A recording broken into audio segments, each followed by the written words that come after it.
When people think of the Caribbean, they picture islands.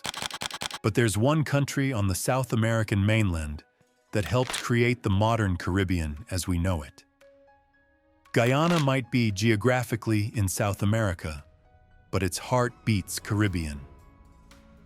This is the story of how a small nation became the backbone of Caribbean unity and cooperation. Back in the 1960s, the Caribbean was a mess of small, newly independent countries. Each nation was struggling alone with the same problems: tiny markets, dependence on sugar and bananas, and being ignored by bigger world powers. Sound familiar? When Guyana got its independence in 1966, its leaders looked around and saw something obvious that others had missed. Why compete with your neighbors when you could work together? The first step was CARIFTA in 1965, basically a free trade club for Caribbean countries.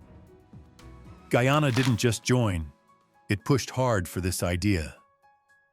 The country's Prime Minister, Forbes Burnham, was smart enough to see that Caribbean nations were stronger together than apart.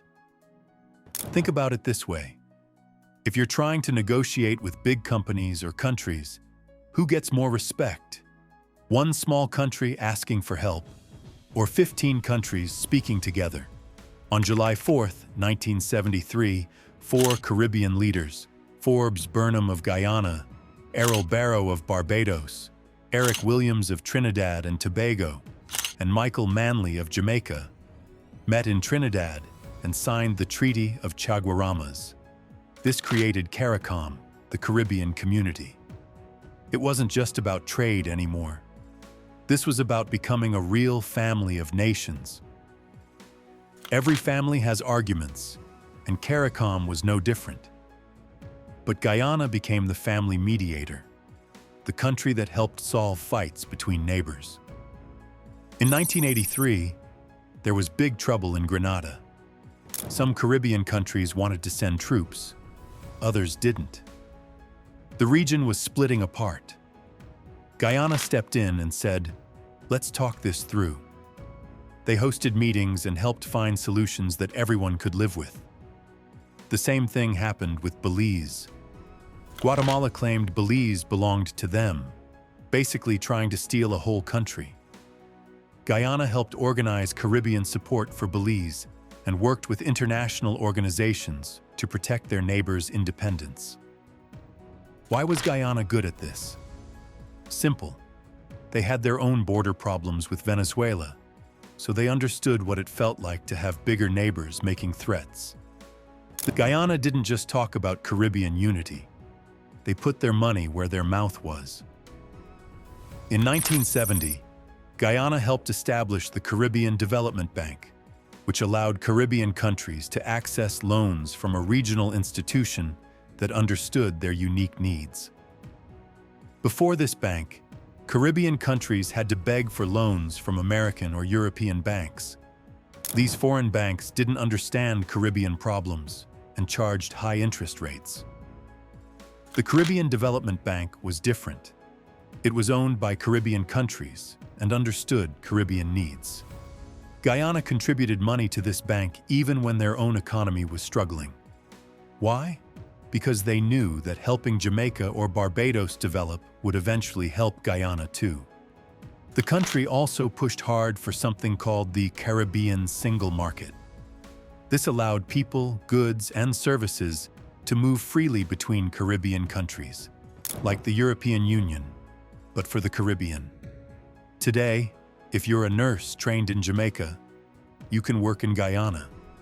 If you're a businessman in Trinidad, you can easily set up shop in Barbados. This happened because Guyana and other leaders made it possible. Here's where Guyana really showed its genius. At the United Nations, there are nearly 200 countries. Small countries like those in the Caribbean usually get ignored, but Guyana figured out a way to change this. They created something called CARICOM caucusing. Before important UN votes, all Caribbean countries would meet and decide their position together. Instead of 15 small voices being ignored, There was one Caribbean voice that had to be heard. This worked amazingly well. When big countries wanted support for their ideas, they had to talk to the Caribbean as a group.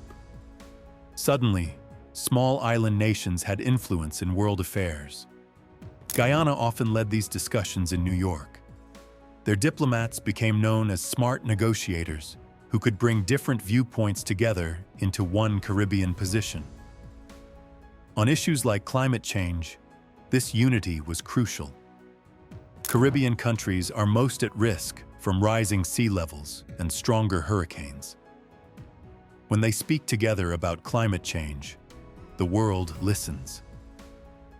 Starting in 2015, Guyana discovered massive oil reserves off its coast, with production beginning in 2019 to 2020, bringing billions in potential revenue to the country.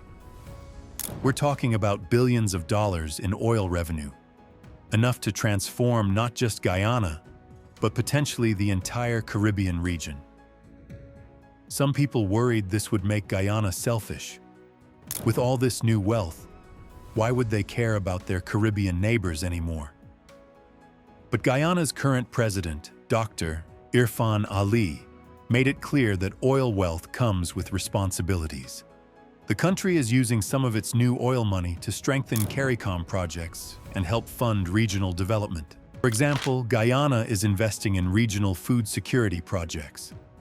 The idea is to use Guyana's land and resources to help feed the entire Caribbean, reducing the region's dependence on expensive food imports. They're also supporting regional education programs and disaster preparedness initiatives. When hurricanes hit Caribbean islands, Guyana now has more resources to help with relief efforts. Guyana continues to host important Caribbean meetings in Georgetown, the capital. When COVID-19 hit, Guyana helped coordinate the regional response, sharing information and resources with other Caribbean countries. The country is also leading discussions about the Caribbean's economic future. With tourism badly hurt by the pandemic, Caribbean countries need new ways to make money. Guyana's story in CARICOM shows us something important.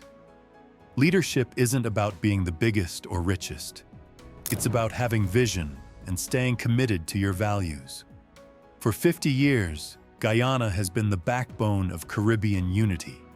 If you found this story interesting and want to learn more about Caribbean politics and history, please subscribe to our channel and hit the notification bell for more content like this.